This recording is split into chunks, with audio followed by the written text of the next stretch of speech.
In a world full of chaos, there are couples who make us believe that love, if strong enough, beautiful enough, can withstand anything. David and Linda used to be one of those couples. They were married for 16 years, living in a peaceful house in the suburbs, where every road was familiar, every corner held memories that seemed like they'd last forever. They had no children, but never lacked love. Every Friday, they went to a small restaurant. David always ordered Merlot, while Linda preferred Brut from France. 2 trips a year, sometimes to Tuscany, sometimes just a small village by the sea, but always hand in hand, as if there was nowhere they'd rather go than home. Their life, you could call it perfect. David called it enough. Enough to know he was exactly where he was meant to be. He once said, "I don't need miracles, just a home, a partner, and days where I never have to doubt anything." But life has turns we never notice, simply because we trust the road we're on too much. And for David, the first sign wasn't a cold look. It wasn't a small argument. It was a glass. A hand-blown wine glass from Italy. He bought it in Venice and gave it to Linda on their 15th wedding anniversary. It wasn't just an object, it was a symbol, a memory, a vow between two people who had spent half their lives finding each other. But that glass ended up on someone else's kitchen counter, not in David's home, not in a place they shared. It appeared in an Instagram story posted by Linda's closest friend. A fleeting image, up for just 24 hours, if David hadn't seen it in time. A tiny moment, but sometimes the truth reveals itself in the smallest details. Because in the comfort of peace, we often let our guard down and forget that what's most precious is often the easiest to break. Some stories begin with an argument, a strange text, or a whiff of unfamiliar perfume. But David's story began with something painfully ordinary. A quiet evening, him watching an old soccer match, casually scrolling through Instagram, something he didn't even do every day, just a casual routine. But sometimes it's the most ordinary habits that become the spotlight, unveiling what we never thought we needed to see. He paused on a story from Sophie, Linda's best friend, a woman he once thought of as a sister from another mother, to his wife. A photo of elegantly plated Italian pasta, so detailed you could almost smell the hint of basil. But it wasn't the dish that made David stop scrolling. It was the glass in the corner of the frame. Not just any glass. It was the hand-blown Murano glass David had bought in Venice from an elderly artisan on the island. Only a handful were ever made. Each glass was a work of art, molten glass infused with delicate gold leaf, twisted into wave-like patterns. That glass didn't belong to Sophie. It belonged to Linda. It belonged to them. A private memory David assumed would sit forever in their kitchen cabinet, brought out only on special occasions. Anniversaries, birthdays, holidays. But Linda wasn't at home. She was at a conference over 120 miles away. And the glass was sitting on Sophie's kitchen counter. David would later describe the moment as if time had stopped. "I didn't panic. I just felt a hollow space open inside me, like someone touched something deeply private and moved it without warning." He didn't call Linda, didn't accuse her. Instead, he saved the photo, zoomed in, studied every curve, every shimmer, every ripple in the glass, unmistakable. Then he walked into his own kitchen, opened the cabinet, counted. 2 glasses still there, 2 missing, just 1 glass. A tiny detail in a lifetime of shared moments. But for David, that was when everything shifted. Because when something that symbolizes love, something meant only for 2, shows up where it doesn't belong, it's not just about where the glass is, it's a signal that someone has stepped into a space they never should have entered. That's when David realized, some lies are covered with expert care, but a single truth will always find its way to the surface. When suspicion strikes suddenly, most of us react emotionally, with anger, jealousy, maybe even the urge to confront immediately. But David wasn't like that. He worked in logistics. His job was to read data, track shipments, uncover truth from streams of information that most people would find lifeless and dull. And this time, David decided to investigate his marriage with the same level-headed precision. After spotting the glass on Sophie's counter, he didn't call Linda, didn't text, didn't confront her with emotion. Instead, he did something few would think to do. He opened his laptop and created a new Excel spreadsheet. One column for the dates Linda said she was on business trips. One column for Sophie's social media posts. One column for images David had seen, with notes like wine glass, small blue sweater, or Linda's silk scarf. And finally, a notes column, match, needs verification, suspicious. At first glance, it looked like a warehouse inventory report, but for David, it was a roadmap, a rescue mission to pull himself out of the illusion of his marriage. He began comparing quietly. The furniture in Sophie's photos, ash gray armchair, ceramic vase, oak bookshelves, all pieces David recognized because he'd helped Sophie move after her divorce. The cashmere scarf Linda always wore when the weather turned cool. David spotted it draped on the edge of a sofa in one of Sophie's photos. Credit card statements. David downloaded the past 6 months, cross-referenced every charge with the dates Linda said she was traveling, not a single hotel, gas station, or restaurant charge near the cities she claimed to visit. Instead, he found transactions from shops in Sophie's neighborhood. Then came iCloud. Years ago, they had set up device sharing to sync music playlists. David forgot about it, but the data didn't. One night, Linda said, "I'm heading to a 4-day conference. Might not be able to call. Schedule's packed." David opened the iCloud map, watched the little blue dot move in real time, saw it never headed toward the conference location. It stopped at Sophie's house. He didn't get in the car. There was no dramatic confrontation. He kept tracking the location changes, took screenshots, pasted them into the Excel file. Each data point was saying something painfully clear. Linda wasn't where she said she'd be. She was exactly where she shouldn't be. And David understood something crucial. Instinct gives you suspicion, data gives you truth. A truth so painful, no spreadsheet could organize the emotions it brought. There are moments in life, even when you've prepared everything, gathered all the evidence, documented every sign, you still can't brace yourself for the weight of it. David knew he'd reached his limit. After weeks of quiet monitoring, nights spent staring at rows of data over wine that didn't taste like anything anymore, he made a decision. It was time to confront Linda, returned from her conference, or at least she thought she was coming home wrapped in a flawless lie.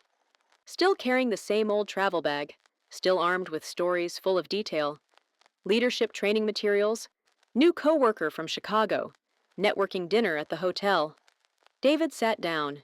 He didn't speak right away. He pulled his laptop toward them and began opening each photo, each message, each movement timeline, each mismatched expense. No yelling, no accusations before the evidence, just letting Linda look, letting her face the truth she'd constructed. At first, Linda denied everything. Then she deflected. Then she changed the subject. Then she accused David of invading her privacy. It's the kind of thing cheaters do, blaming the one brave enough to uncover the truth. But when David showed her the reflection in Sophie's mirror, the blue cardigan she'd worn, hanging over Sophie's sofa, Linda stopped. She let go of everything and sat down. A long silence followed. Then tears. Not from remorse, but from being caught.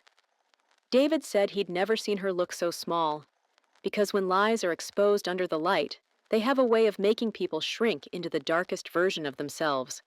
Linda confessed. One night, a year ago, she and Sophie drank more than usual. There was a shared loneliness, some soft words of comfort, and then a decision was made. A decision that spiraled into 14 months of ongoing deceit. She said, "I love you both, but in different ways." To David, that sentence was a silent yet sharp blade. Not because he didn't see it coming, but because it confirmed that 16 years of marriage wasn't enough to hold the top spot in her heart. He understood then. When someone puts themselves in a position to choose between two people, it means their heart left long before their body did. David's story didn't explode into pieces. It unraveled slowly, piece by piece, starting from a glass, then an Excel file, and finally, a sentence he'd never forget. I love you both, but differently. In the end, sometimes you have to walk away, not because you've stopped loving them, but because you've finally started to love yourself more. For David, that moment happened in silence. After the confrontation, there was nothing left to save, not because he didn't still care, but because trust had decayed so deeply it couldn't withstand daylight. He didn't yell. He didn't break things. He simply packed a few clothes, some important papers, and walked out of the house he once thought was the safest place in the world. 2 weeks later, he filed for divorce. No back and forth. No courtroom drama. No bleeding the wound any further. Maybe they both knew. Pouring more energy into saving a marriage built on lies would only make everything hurt more. David agreed to let Linda keep the house, the place that once held their memories. She wanted it, perhaps because it was where she lived two different lives at once. And he took his retirement account with him, ready to rebuild his life from scratch, like someone clearing out an old room, keeping only what's real. In that divorce settlement, David realized something with absolute clarity. Amid the ruins of their marriage, he had reclaimed one essential thing: the truth. And sometimes, truth demands a painful price. But it's the debt we must pay to earn back our freedom. David told me that on the day he signed the divorce papers, he sat alone in a small cafe near the courthouse. He drank a cup of black coffee, watched people pass by, and thought, if it weren't for that glass, that tiny detail buried inside a careless photo posted by someone I once called family, I might still be living in a movie where I'm the fool who doesn't know he's being deceived. If not for that glass, I might have been lied to for years. A simple sentence, yet it captured his entire journey. It wasn't the divorce that broke him. It was the deception. But among the wreckage, there was one thing no one could take from him: the ability to heal and rebuild. And that's the path David chose. No bitterness, no revenge, just forward motion. Toward the truth. Painful, yes, but it doesn't lie to him anymore. There's a deeper pain than being betrayed by the one you love. It's realizing that someone who shared your table, your stories, even your grief, was an accomplice in that betrayal. David didn't just lose Linda. He lost Sophie, too. Someone he once considered family. Someone who helped them move into their home, who hosted backyard barbecues, played cards on late weekends, drank wine with him, laughed with him about the ordinary but precious parts of life. Then he found out Sophie, the woman he'd welcomed into his home without suspicion, was the place Linda found her new love, the place where lies were nurtured, protected, and allowed to grow. Her best friend didn't just stand by. She took part in the betrayal. For David, it was a double loneliness, a hollow space so vast, words couldn't begin to fill it. He once told me, I didn't just lose my wife, I lost the friend who knew the most vulnerable parts of me, and she used that knowledge to hide the truth. And that leaves a scar, not just a loss of trust in women, but a loss of trust in closeness itself, in the people we assume are always on our side. It's a hard wound to heal, because it's not just emotional betrayal. It's betrayal of the very sense of safety we rely on to exist in the world. That's why, after the divorce, David didn't just need a lawyer. He needed a therapist. A safe place to peel back the layers of armor Pain had built inside him. The suspicion, the withdrawal, the hesitance to let anyone close again. He understood that if he didn't face it, didn't heal, he might close his heart for good. And in therapy, David learned to trust again, not instantly in others, but in his own ability to heal. That even after being betrayed from two sides, he still had the right to not let their actions dictate his future. To love again, and to be loved the way he deserved that lesson, might stay with him longer than any marriage ever could. One of the cruelties of marriage isn't when love fades. It's when one person builds the set, sets the stage, and leaves the other to perform a role they didn't even know they were playing. David trusted Linda, not blindly, but because of the simple rhythms they'd shared: dinners out, trip traditions, holding hands for no reason. And that's what creates the illusion of safety. We believe familiarity is proof of honesty. We believe that when someone looks into our eyes and tells us about a hard day at work, it's the truth. We believe that a dinner at home, a sweater on the couch, or a business trip are ordinary parts of life, when sometimes they're just carefully placed props in a very convincing act. David once said something that left me speechless for several seconds. I thought I'd been living my life. Then I realized I was just a spectator, and the lead actor was my wife. In that moment, you don't just lose trust in the other person, you lose trust in your memories. You replay every moment you ever called happy and wonder, was she thinking of someone else then? Were those words true? Or were they rehearsed lines from a script she wrote without you?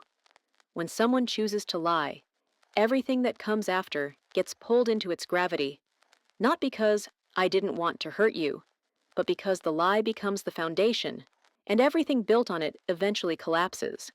Not just love, but reality itself. David lost his marriage, yes, but what hurt even more was losing the feeling that he was living his own life. All it takes is one person keeping a secret for the whole world to become unsafe.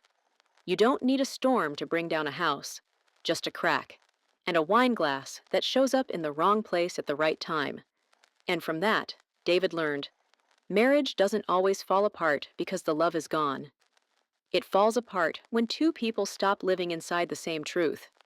And in the end, after all the wreckage David had to walk through, what remained wasn't just pain, but a deeply human lesson, one we all should pause and consider at least once in our lives.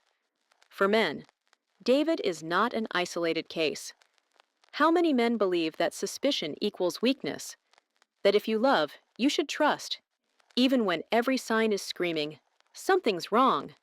But trust doesn't mean closing your eyes, and love doesn't mean giving up your right to see the truth. That's not being paranoid, that's being aware. Don't let blind trust turn you into an outsider in your own life. For women, no one accidentally lies for 14 months. No one slips into planning, concealing, fabricating stories, creating excuses to build an entire life somewhere you're not allowed to enter. Infidelity is not an accident.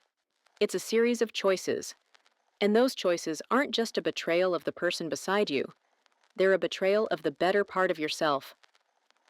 For married couples in today's world, technology doesn't just capture moments of life. It reflects the truth, even when we're not ready to face it. Every Instagram photo, every purchase receipt, every shared location ping, they all tell little stories, if you're willing to pause and pay attention. And I want to say this gently, but sincerely. If a relationship is built on secrecy, no matter how perfect it looks, it will rot from the inside out. A simple glass, a corner of a kitchen, a coincidence, was enough to illuminate all the shadows. Truth never stays hidden. It just waits for the right moment to show you that peace cannot coexist with secrecy. If you're watching this video and David's story touches something inside you, share it with me. Let Love and Lies TV be the space where you find understanding, not judgment. Because here, we don't just tell stories, we reflect on ourselves to live more fully and more honestly. See you in the next story.